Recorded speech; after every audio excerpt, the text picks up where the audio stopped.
Committee ছাত্রদের যখন আন্দোলন করতে শুরু, আমি বোবা ছিলাম 17-18 বছর।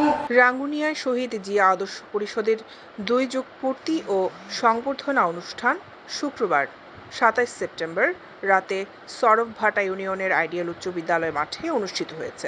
পরিষদের সভাপতি দিদার হোসেন বিপ্লবের সভাপতিত্বে অনুষ্ঠানে প্রধান অতিথি ছিলেন ইউএই বিএনপির আহ্বায়ক কমিটির সদস্য ও আবুধাবি বিএনপির সভাপতি ইসমাইল হোসেন তালুকদার।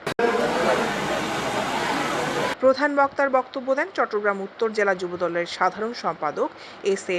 মুরাদ চৌধুরী। পরিষদের সাধারণ সম্পাদক নুরুল ইসলাম নাহিদ ও যুবনেতা কফিল উদ্দিনের সঞ্চালনায় বিশেষ অতিথির বক্তব্য দেন সরফভাটা বিএনপির সদস্য সচিব প্রকৌশলী উসমান গনি, পরিষদের প্রধান উপদেষ্টা ও ইউনিয়ন বিএনপির আহ্বায়ক কমিটির সিনিয়র সদস্য এম আক্তার হোসেন মিয়াজি, উপজেলা যুবদলের সভাপতি মোহাম্মদ সেকান্দার, বিএনপি নেতা মোহাম্মদ নাসিম মেম্বার, মহিবুল্লাহ মারুফি, মাওলানা মোহাম্মদ রফিক, যুবদল নেতা মোহাম্মদ রাসেল, খায়রুল ইসলাম, মোহাম্মদ জাহেদ, ছাত্রদল নেতা এস.এম. ইকবাল হোসেন, মোহাম্মদ আক্কাস উদ্দিন, মোহাম্মদ ফয়সাল, মোহাম্মদ ফারুক, মোহাম্মদ নাসের প্রমুখ।